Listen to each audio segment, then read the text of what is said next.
जादूगर ने कहा, बेटा मैं तुम्हें अभी निकालता हूँ, लेकिन पहले मुझे दिया दे दो। अलादीन ने कहा, मैं बाहर आकर ही दिया निकाल सकता हूँ, इस जगह नहीं निकाल सकता, तुम मुझे बाहर निकालो। जादूगर ने कहा, नहीं, पहले चिराग दो, फिर मैं तुम्हें बाहर निकालूंगा। अब यही बहस शुरू हो गई। अलादीन कहता था कि बाहर निकालो तब चिराग दूंगा। जादूगर कहता था पहले चिराग दो फिर बाहर निकालूंगा। दरअसल अलादीन अपनी कठिनाई बता भी नहीं पा रहा था। चिराग उसके सीने के पास रख कर उसके चारों ओर फल भर दिए थे। वैसे भी उसकी आस्तीनें फलों के भार से फूली हुई थी और गड्ढे में इतनी जगह नहीं थी कि वह फलों रत्नों को बाहर निकालकर सीने के पास से चिराग निकालता। गड्ढे में जगह कम होने से उसका दम घुटा जा रहा था और वैसे भी थकावट से उसका बुरा हाल था। जादूगर की समझ में भी यह बात न आई और वह अलादीन की बातों को उसकी जिद समझकर इतना क्रुद्ध हुआ कि जोर से चिल्लाया, तू मुझे चिराग नहीं देता तो यही चिराग को लिए मर जा। यह कहकर उसने मंत्र पढ़ा, जिससे शिला अपने आप उसके गड्ढे के मुंह पर आ गई और उसके ऊपर मिट्टी भी इस प्रकार बराबरी से बिछ गई कि शिला का कोई चिन्ह ऊपर से नहीं दिखाई देता था। जादूगर को चिराग तो नहीं मिला जिसे पाने के लिए उसने यह सारा खटराग किया था, किंतु उसे यह डर जरूर था कि अलादीन गड्ढे में मर जाएगा और उसकी मौत के लिए उसी को पकड़ा जाएगा। कारण यह था कि अलादीन की माँ रोती पीटती और कई दूसरे लोगों ने भी उसके साथ अलादीन को वीरान जंगल की ओर जाते देखा था। वह सीधा अपनी सराय में गया और उसी दिन अपना सामान उठाकर अफ्रीका के लिए रवाना हो गया। यह तो पहले ही कहा जा चुका है कि यह आदमी न तो मुस्तफ़ा का भाई था न अलादीन का चचा। वह अफ्रीका का ही निवासी था। उसने 40 वर्ष तक वहाँ पर जादू सीखा। इसके अलावा ज्योतिष, रमल आदि की कई विद्याएं भी उसने पढ़ी, जिसके कारण उसको गुप्त रहस्यों की जानकारी हो गई थी। इन्हीं विद्याओं के बल पर उसे ज्ञात हुआ कि चीन देश में एक स्थान पर एक ऐसा जादू का चिराग है जिसके स्वामी के अधीन कई जिन्न हो जाते हैं।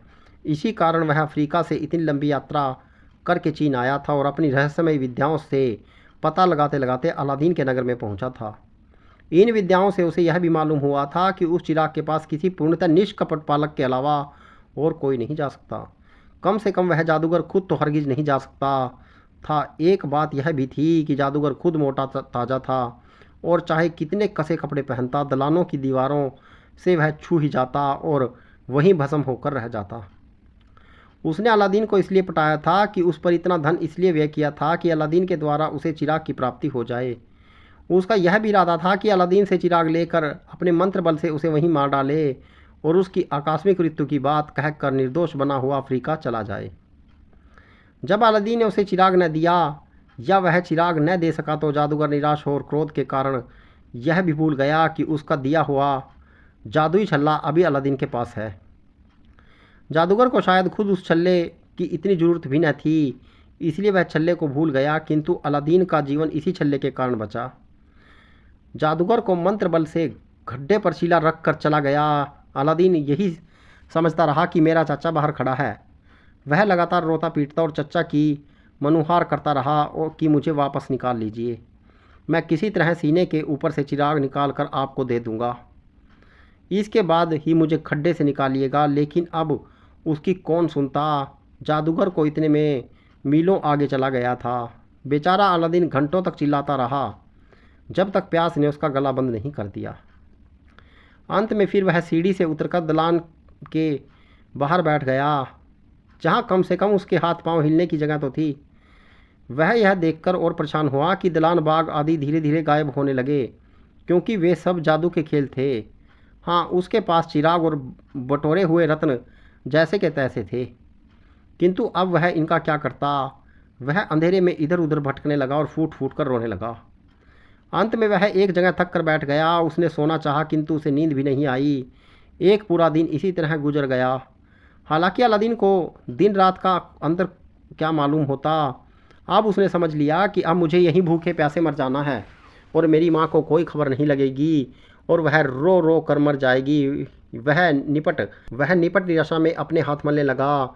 इसी में उसके हाथ का छल्ला किसी चीज़ से रगड़ खा गया और इसके साथ ही एक महाभयानक चिन्ह उसके सामने प्रकट हो गया और बोला, मेरे लिए क्या आज्ञा है, मैं आपका गुलाम हूँ। अलादीन भय के मारे कुछ बोल नहीं सका। तो जिन ने फिर कहा, स्वामी आप डरे नहीं, मैं उस आदमी का सेवक हूँ जो है लोहे का छल्ला पहने हुए है। उसकी आज्ञा मैं सब कुछ कर सकता हूँ। अलादीन जीवन से निराश तो हो ही चुका था। डर को छोड़कर बोला, अगर ऐसे ही बलवान हो तो मुझे यहाँ से निकाल कर ऐसी जगह खड़ा कर दो जहाँ से मैं अपने घर को जा सकूँ। जिन ने एक ही क्षण में उसे उसके घर के सामान के साथ बाहर निकाल दिया और गायब हो गया। अलादीन को बड़ा आश्चर्य हुआ कि यह क्या हो गया। उसने आंखें मलकर चारों ओर देखा और पहचान गया कि यह वही रास्ता है जिससे वह अपने नगर को आया था। बहुत देर तक इसी आश्चर्य में पड़ा रहा, उस अंधेरे में से किस प्रकार बाहर निकला और वह महाभयानक आदमी कौन था जो स्वयं को मेरा दास कहता था। लेकिन अधिक सोच विचार से लाभ भी क्या होता। वह 2 दिन का भूखा प्यासा था और यह भी भूल गया कि रत्नों को फेंक फाँक कर अपना बोझ हल्का करे। इसी तरह लदा फदा धीरे धीरे रेंगता हुआ अपने घर की ओर चलने लगा और 2-3 घंटे में वहाँ पहुँच गया। घर पहुँचकर उसे बड़ी प्रसन्नता हुई, किंतु वह माँ से कुछ कह ना सका। भूख प्यास और कमजोरी की वजह से बेहोश होकर गिर पड़ा। उसकी माँ भी उसकी चिंता में 2 दिन से सोई न थी। उसे बेहोश होते देखकर दौड़ी और उसके मुंह पानी के छींटे दे और पंखा करके उसे थोड़ी देर में होश में लाई। होश में आकर उसने माँ से कहा, कुछ खाने को लाओ, मैंने 2-3 दिन से कुछ नहीं खाया। खाना तैयार था और उसकी माँ ने भी उसे ले आई और बोली, बेटा थोड़ा सा खाना, बहुत भूख में एकदम बहुत सा खा लेने से मृत्यु तक हो सकती है। अलादीन ने थोड़ा सा खाकर थोड़ा पानी पिया और बोला, मैं भगवान की दया से जीवित बचा हूँ। जिस आदमी को तुम अपना देवर समझती हो और जिसके हाथ तुमने मुझे सौंपा था, उसने मेरे साथ बड़ी दुश्मनी की और अपनी समझ से मुझे जान से मार कर चला गया था। वह मुझसे झूठा स्नेह दिखाकर मुझसे अपना कोई काम निकलवा कर फिर मेरी हत्या कर देना चाहता था। थोड़ी देर आराम करके अलादीन ने विस्तृत रूप से अपने ऊपर बीती हुई बातें अपनी माँ को बताई। यह सुनकर उसकी माँ ने जादूगर को बहुत गालियाँ दी और ईश्वर को धन्यवाद दिया कि अलादीन सही सलामत घर लौट आया। उसे अलादीन ने फल लगने वाले रत्न भी दिए। वह बेचारी भी उनका मूल्य नहीं जानती थी, इसलिए उसने उन्हें एक और रख दिया, किंतु उसे यह देखकर आश्चर्य हुआ कि अंधेरे में वे रोशनी देने लगे थे। खैर, इन बातों पर अधिक ध्यान देना उसने जरूरी न समझा। बेटे के अलग होने पर भी वह भी 2 रातों से सोई नहीं थी और रोते रोते निढाल हो गई थी। अब बेटा वापस आ गया तो वह घर के कोने में लेटी रही और गहरी नींद सो गई। अलादीन भी सो गया और सारी रात सोता रहा। सुबह वह जागा तो भूख से उसका बुरा हाल हो गया था। उसने माँ से कहा कि मुझे कुछ खाने को दो। वह बोली, इस समय तो घर में कुछ भी नहीं है। कल मैंने कुछ सूत काटा था, उसे लेकर बाजार जाती हूँ, उसे बेचकर कुछ खाने को खरीदूंगी। अलादीन को कुछ याद आया। उसने कहा, सूत बाद में बेचना, अभी तो वह तांबे का दिया लेकर जाओ जो मैं लाया हूँ, उसे बेचकर कुछ ले आओ। बुढ़िया बोली, अच्छी बात है, लेकिन यह दिया गंदा हो रहा है, मैं इसे साफ़ करके चमका दूँ, इससे अधिक दाम मिलेंगे। यह कहने के बाद बुढ़िया चिराग को साफ़ करने बैठ गई। उसने पानी और रेत से उसे साफ़ करना शुरू किया। जो ही दिए को जोर से रगड़ा कि एक महाभयानक विशालकाय जिन धरती फाड़ कर निकला और बादल की गरज जैसी आवाज़ में बोला, तुम मुझे क्या आज्ञा देती हो? मैं उस व्यक्ति का दास हूँ जिसके पास यह चिराग होता है, और केवल मैं ही नहीं, बहुत से दूसरे जिन भी उस व्यक्ति के अधीन होते हैं जिसके पास यह चिराग होता है। उस महाभयानक जिन को देखकर डर के मारे बेहोश हो गई। डर तो अलादीन को भी लगा, किंतु चूंकि वह पहले भी अंगूठी रगड़ने का सामने आने वाले जिन को देख चुका था, इसलिए वह बेहोश नहीं हुआ। उसने एक हाथ से अपनी गिरी हुई माँ को संभाला और दूसरे हाथ में चिराग उठा लिया। फिर उसने जिन से कहा, मैं बहुत भूखा हूँ, मुझे तुरंत भोजन चाहिए। जिन यह सुनकर गायब हो गया और 2 क्षणों के बाद एक बड़ा सा सोने का थाल अपने सिर पर रखकर प्रकट हो गया। उसने थाल को भूमि पर रखा। उसमें 12 चांदी की तस्तरियाँ थीं जिनमें स्वादिष्ट व्यंजन थे। इसके अलावा वह दोनों हाथों में 2 शीशे की सुराहियाँ, शराब और 2 चांदी के गिलास भी लिए था। यह सामान रखकर वह गायब हो गया। अलादीन ने माँ के मुंह पर पानी के छींटे दिए, जिससे वह होश में आ गई। अलादीन ने कहा, माँ भय छोड़कर उठ बैठो, चलकर खाना खा लो, नहीं तो वह ठंडा हो जाएगा। वह उठी तो तरह तरह के स्वादिष्ट व्यंजन देखकर उसे बड़ा आश्चर्य हुआ। वह सोचने लगी कि इतना अच्छा खाना ऐसे बढ़िया बर्तनों में किसने भेजा? कहीं ऐसा तो नहीं कि बादशाह ने हमारी दशा पर तरस खाकर हमें यह चीज़ें भिजवाई हों। अलादीन ने कहा, अब सोच विचार मत करो, जल्द आकर खाना खा लो, फिर मैं तुम्हें इसका पूरा पूरा हाल बताऊंगा। वे दोनों रुचिपूर्वक भोजन करने लगे। बुढ़िया भी सोचने लगी कि यह बर्तन किस चीज़ के बने हैं, क्योंकि उसके ख्याल में नहीं आ सकता था कि खाने के बर्तन सोने चांदी के हो सकते हैं। पेट भरकर खाने के बाद भी बहुत सा भोजन बच गया, जिसे उन दोनों ने उठा कर रख दिया और 3 दिन तक खाते रहे। उस दिन खाना खाने के बाद अलादीन ने बताया कि यह भोजन वही जिन लाया था जिसे देखकर तुम डर के मारे बेहोश हो गई थी। जिसके हाथ में वह दिया होता है उसके अधीन वह जिन और उसके अतिरिक्त कई और जिन भी होते हैं।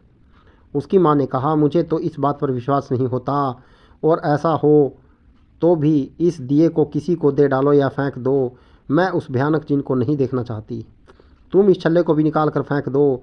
हमें जिन्नों को बुलाकर क्या करना है, हम अपने वैसे ही सीधे साधे अच्छे हैं। अलादीन ने कहा, वाह, तुम भी खूब बात करती हो। छल्ले के जिन के कारण तुम मुझे जीता जागता देख रही हो। चिराग के जिन ने भी स्वादिष्ट भोजन ला कर दी, हमारी भूख मिटाई है। तुम यह भी सोचो, वह जादूगर जो मेरा चच्चा बना हुआ था, इसी चिराग के लिए अफ्रीका से यहाँ की यात्रा करके आया था और मुझे उस गुप्त स्थान से चिराग को लाने के लिए भेजा था। माँ को अब भी असंतुष्ट देखकर अलादीन ने कहा, तुम इसे या इसके जिन को नहीं देखना चाहती तो मैं इसे उठाकर घर के एक अंधेरे कोने में रख दूंगा और अवसर पड़ने पर इसका लाभ उठाऊंगा। तुम भी किसी को इसका उल्लेख न करना। अगर हमारे पड़ोसी इस बात को जान गए तो वे हमसे ईर्ष्या करने लगेंगे और संभव है कि कोई हमें हानि पहुंचाने के लिए बादशाह से शिकायत कर दे। अब तुम इस दिए को बिल्कुल भूल जाओ। मैं इसे तुम्हारी नज़रों से छुपा कर रखूँगा, लेकिन यह जादू का छल्ला मैं अपनी उंगली से अलग नहीं कर सकता। मैं तुम्हें बता चुका हूँ कि इसी छल्ले के कारण मेरी जान बची है, वरना मैं गड्ढे के अंदर ही घुट घुट कर मर गया होता। क्या मालूम आगे भी कोई मुसीबत पड़े तो इसी की मदद से मैं उससे छुटकारा पाऊँ। अलादीन की माँ ने कहा, अच्छा भाई, जो चाहो सो करो, लेकिन यह ध्यान रखना कि तुम्हारे जिन मेरे सामने न आएँ, वरना मैं डर के मारे ही मर जाऊँगी। इसके बाद माँ बेटे 2 दिन तक बचे हुए भोजन से काम चलाया। इसके बाद फिर भोजन का प्रश्न उठा तो माँ की सलाह से अलादीन ने एक चांदी की तस्तरी ली और उसे बेचने के लिए बाजार गया। उसकी भेंट एक यहूदी से हुई जो सोने चांदी की चीज़ों का व्यापार करता था। यह यहूदी महाधूर्त था। जो तस्तरी अलादीन के पास थी वह बहुत बड़ी थी और उस पर ऐसी बढ़िया नक्शकारी थी कि उसका दाम बहुत अधिक था। अलादीन तो उसका दाम जानता ही नहीं था। यहूदी ने उससे पूछा कि तुम इसका क्या लोगे, तो अलादीन बोला, जो तुम ठीक समझो वह दो, मुझे तो इसका दाम मालूम नहीं है। यहूदी ने देखा कि लड़का बिल्कुल बुद्धू है तो उसने कहा, मैं इसे 1 असरफी में ले सकता हूँ। यद्यपि उसका दाम कई असरफियाँ था, जैसा अलादीन को बाद में मालूम हुआ, किंतु अलादीन ने बड़ी खुशी से वह मंजूर कर लिया। यहूदी अब यह सोचकर पछताने लगा कि यह लड़का इतना मूर्ख है तो उसे 1 असरफी से भी कम क्यों नहीं दिया। कुछ देर विचार करने के बाद वह अलादीन के पीछे दौड़ा कि उसने अपनी असरफी ले और रास्ता सौदा करे, किंतु अलादीन इतनी दूर निकल गया था कि यहूदी की समझ में नहीं आया कि वह किधर गया। अलादीन ने अशरफी भुना कर कुछ पैसों से भोजन लिया और घर आकर शेष रकम माँ को दे दी कि उससे अनाज आदि खाद्य वस्तु लाकर खाना पकाने का इंतजाम करे। कई दिन तक इस तरह काम चला। फिर जब सारा सामान ख़त्म हो गया तो अलादीन दूसरी अभी यहूदी के पास ले गया। पहले यहूदी ने उससे 1 असरफी से भी कम दाम लगाए, किंतु अलादीन झिझका। यहूदी को डर हुआ कि कहीं अलादीन किसी और से उसका दाम न पूछ बैठे, इसलिए उसने कहा, यह 1 असरफी की तो नहीं है, फिर भी जो दाम मैं एक बार दे चुका हूँ उससे कमी नहीं करूँगा। यह कहकर उसने उसे 1 असरफी दे दी। अलादीन का काम इस तरह चलता रहा। जब अशरफियों से ख़रीदा हुआ सामान ख़त्म हो जाता तो वह एक रकाबी को लेकर उसी यहूदी के हाथ बेच आता। इस तरह धीरे धीरे सारी चांदी की रकाबियाँ ख़त्म हो गई। फिर वह सोने का थाल लेकर उस यहूदी के पास गया। उस थाल का मूल्य सैकड़ों असरफियों का था, किंतु धूर्त यहूदी व्यापारी ने उसके बदले 10 असरफियाँ दी। अलादीन उसी से खुश हो गया। जादूगर के 2 दिन के साथ का एक अच्छा असर यह हुआ कि अलादीन खेल के समय बर्बाद करने के बजाय बाजार में जाकर व्यापारियों से बातें करने लगा और उनसे क्रय विक्रय के ढंग सीखने लगा। यद्यपि वे लोग उसे निर्धन बालक जानकर मुँह न लगाते थे, किंतु वह चुपचाप ही उनकी बातें सुनकर व्यापार और लेन देन के व्यवहार की कुछ बातें सीखने लगा। एक आध व्यापारी उसे पहचान भी गए और कभी कभी फुर्सत में उसके साथ बात भी करने लगे। थाल की 10 असरफियाँ भी उसने खर्च हो गई तो अलादीन ने फिर जादू के चिराग को हल्के से रगड़ा। वह जिन सामने आ गया और नम्रतापूर्वक बोला, स्वामी, मेरे लिए क्या आज्ञा है। मैं और मेरे अन्य साथी जिन हर समय उस आदमी की सेवा में तत्पर रहते हैं जिसके पास यह दिया है। आप क्या चाहते हैं? अलादीन ने कहा, मैं भूखा हूँ, पहले की तरह मेरे लिए भोजन लाओ। जिन यह सुनकर गायब हो गया और 2 ही क्षण में पहले जैसा स्वादिष्ट व्यंजनों से भरा हुआ थाल और शराब की सुराहियाँ और चांदी के गिलास लेकर उपस्थित हो गया और सारा सामान ज़मीन पर रखकर गायब हो गया। इस समय अलादीन की माँ बाहर गई हुई थी। लौट कर घर में खाद्य सामग्री से भरा हुआ थाल देखा तो समझ गई कि अलादीन ने फिर चिराग के जिन की मदद ली है, किंतु इस बार वह कुछ न बोली। दोनों ने उस समय और उसके 2 दिन बाद तक वही भोजन किया। फिर पहले की तरह अलादीन एक चांदी की रकाबी लेकर बाजार गया ताकि उसे यहूदी के हाथों बेचे। रास्ते में एक ईमानदार सराफा की दुकान पड़ती थी। अलादीन जब कपड़े में रकाबी छुपाए उधर से निकल रहा था तो सराफा ने उसे बुलाकर कहा, बेटे, मैंने कई बार देखा है कि तुम वस्त्रों में कुछ छिपा कर यहूदी व्यापारी के पास जाते हो और फिर बगैर उस वस्तु के वापस आते हो। मालूम होता है कि तुम उसके हाथ कई बार चीज़ बेच चुके हो। शायद तुम्हें यह नहीं मालूम कि वह यहूदी एक नंबर का बेईमान है। बाजार में उससे बड़ा ठग कोई नहीं है। उसने एक बार भी सौदा करके लोग उसकी धूर्तता को समझ लेते हैं और तुम बराबर उसी से व्यवहार रखते हो। यह निश्चय ही तुम्हें बराबर ठगता रहेगा।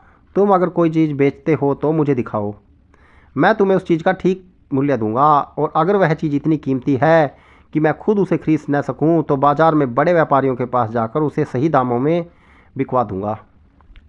अलादीन ने यह सुनकर रकाबी अपने कपड़ों से निकाली और सराफा को दिखाई। उसने उसे परख कर कहा, यह तो बहुत मूल्यवान है। क्या तुमने ऐसी रकाबियाँ यहूदी के हाथ बेची हैं, और बेची हैं तो उसने क्या दाम लगाए हैं? अलादीन ने कहा, ऐसी 12 रकाबियाँ मैंने यहूदी के हाथ बेच चुका हूँ और उसने हर रकाबी की कीमत 1 अशरफी दी है। यहूदी ने कहा, बड़ा अनर्थ हो गया। यह रकाबियाँ 72-75 अशरफियों की हैं। मैं तुम्हें इसके बदले में 72 अशरफियाँ देता हूँ। तुम और जगह जाकर पूछ लो। अगर किसी ने इससे अधिक मूल्य लगाया तो मैं तुम्हें उसका दुगना दूंगा। लेकिन तुम यह बात यहूदी से ना कहना, वरना वह मुझसे झगड़ करेगा। अलादीन ने उसे धन्यवाद दिया और किसी और जगह सौदा न किया। कई वर्षों तक माँ बेटों का काम इस धन से बड़ी आसानी से चला। वे चाहते तो जिन से असंख्य धन ले सकते थे, किंतु उन्हें उससे अधिक की जरूरत ही महसूस नहीं हुई। इस अरसे में अलादीन अक्सर सराफा और जोहरी बाजार में जाया करता और तरह तरह के रत्नों को देखा करता। अब वह समझ गया कि अपने घर में उसने जो चीज़ें पत्थर के फल समझ कर रखी हैं, वे पत्थर नहीं बल्कि ऐसे रत्न हैं जिनके मुकाबले में जोहरियों की दुकानों में रखे हुए रत्न कोई हैसियत नहीं रखते। फिर भी उसकी हिम्मत उनका सौदा करने की न हुई, क्योंकि फ़ौरन यह सवाल उठता कि इतने बड़े रत्न कहाँ से आए। उसने इस बारे में माँ से भी कुछ नहीं कहा। वह या तो इस पर विश्वास न करती न या दूसरों से इसका उल्लेख कर देती। एक दिन अलादीन बाजार में घूम रहा था। उसने सुना कि बादशाह की तरफ से मुनादी हो रही है कि कल न कोई व्यापारी अपनी दुकान खोले, न कोई आदमी बाजार में या सड़कों पर दिखाई दे। कल शहजादी बदर बदौर शहर के बड़े हमाम में स्नान करेगी और फिर अपने महल को जाएगी। अलादीन स्वभाव से बेफिक्र तो था ही। उसकी इच्छा होने लगी कि किसी तरह उस शहजादी को देखना चाहिए जिसके पर्दे के लिए इतना प्रबंध हो रहा है। उसने हमाम के सामने का एक मकान एक दिन के लिए किराए पर लिया और दूसरे दिन मुँह अंधेरे ही उसमें जाकर किवाड़ बंद कर लिए और वहीं बैठकर किवाड़ों की दरारों से हमाम की ओर देखने लगा। कुछ देर बाद दासियों के साथ शहजादी आई और हमाम के बाहर उसने अपने चेहरे से नकाब उतारा और भारी कपड़े भी उतारे और हमाम में चली गई। अलादीन ने उस समय तक अपनी बूढ़ी माँ और क्रूप माँ के अलावा कोई स्त्री देखी ही नहीं थी और जानता ही नहीं था कि स्त्रियों का सौंदर्य कैसा होता है। यहाँ उसके सामने स्वयं राजकुमारी आ गई थी, जिससे बढ़कर सारे चीन देश की कोई सुंदरी नहीं थी। यह उसके अनग्य सौंदर्य को देखकर गश खाकर गिर पड़ा। कुछ देर में वह होश में आया तो सोचा कि अब यहाँ ठहरने से कोई लाभ नहीं, क्योंकि शहजादी की एक दासी ने उससे कहा, इस समय आपने नकाब बाहर उतार दिया तो कोई बात नहीं, किंतु हमाम में खुले मुँह बाहर ना निकलिएगा। अलादीन ने दरवाजे में अंदर से जंजीर लगाई और घर के पिछवाड़े से निकलकर छोटी गलियों में छुपता छुपाता अपने घर पहुंच गया। घर जाकर मुंह ढाँप कर लेटा रहा, क्योंकि वह शहजादी के प्रेम में जकड़ चुका था और विरह व्यथा को सहन नहीं कर पा रहा था। वह रह रहकर ठंडी सांसें भी भरता था। उसकी माँ को देखकर आश्चर्य हुआ कि कल तक जो लड़का ठीक ठाक था, आज उसे क्या हो गया। उसने पूछा, बेटे, क्या तुम्हारी तबीयत खराब है जो इस तरह लेटे हुए आहें भर रहे हो? अलादीन कोई उत्तर नहीं दिया। माँ ने उसे उस समय अधिक पूछताछ नहीं की, क्योंकि उसे भोजन भी बनाना था। वह भोजन बनाती रही और अलादीन उसी तरह लेटा हुआ आहें भरता रहा। उसकी माँ ने खाना बनाकर उसके पास लाई और दोनों खाने लगे, किंतु अलादीन ने 2-4 कोर ही खाए और खाने से हाथ खींच लिया। उसकी माँ ने फिर पूछा, क्या तुम्हारी तबीयत ठीक नहीं जो खाना नहीं खा रहे हो? अलादीन ने कहा, बहाना बना दिया और अपनी व्यथा माँ से न कही। अलादीन और जादुई चिराग की यह कहानी के 8 भाग हैं और इन 8 भागों को मैंने प्रत्येक वीडियो के डिस्क्रिप्शन में दे दिया है। यदि आप संपूर्ण कहानी देखना चाहते हैं तो डिस्क्रिप्शन में दिए गए लिंक के माध्यम से आप प्रत्येक भाग की वीडियो को देख सकते हैं। कहानी अच्छी लगे तो हमारे चैनल को सब्सक्राइब कीजिएगा, वीडियो को शेयर कीजिएगा